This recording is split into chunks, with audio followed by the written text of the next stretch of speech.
Our revenues are falling. They're not decreasing, they went off a cliff.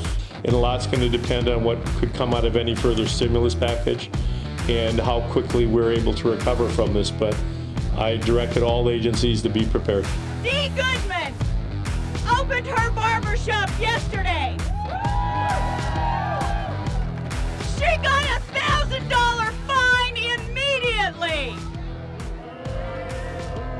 The woman had $200 and now she's got a $1,000 fine and she's gonna get one today, she's gonna get one tomorrow, and the day after that, and the day after that.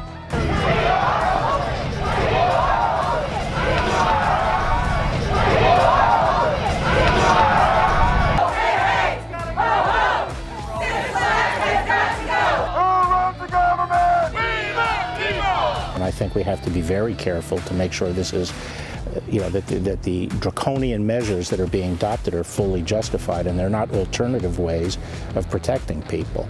And I think, when this period of time is at the end of April expires, I think we have to allow people to adapt more than we have, and not just tell people to go home and hide under the bed. Governor, the protest that made its way to the governor's mansion last weekend, were you ever concerned about your safety at all? I was more concerned for my wife's safety than I was for mine. It was traumatic for her.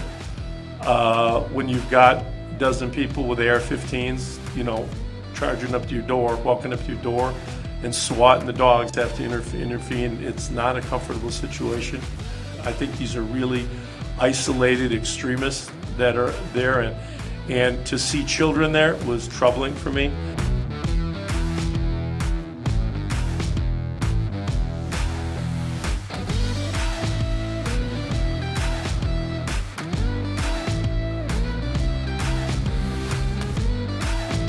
Listen, you need to stand up for what's right.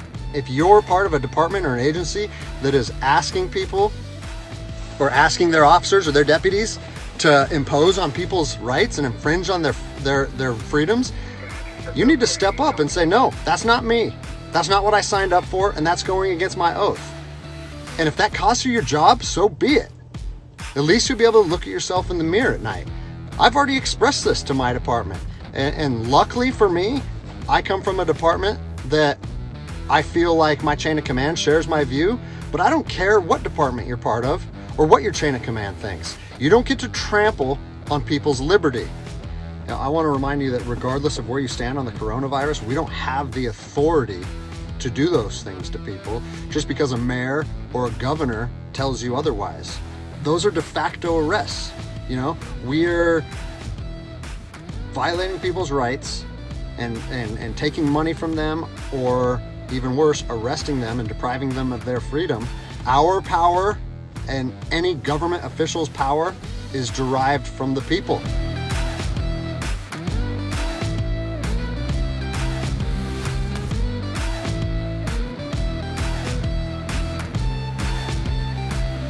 And if we all stand up together, guess what? It'll be a non-issue, no factor, because people and law enforcement will be united like we should be.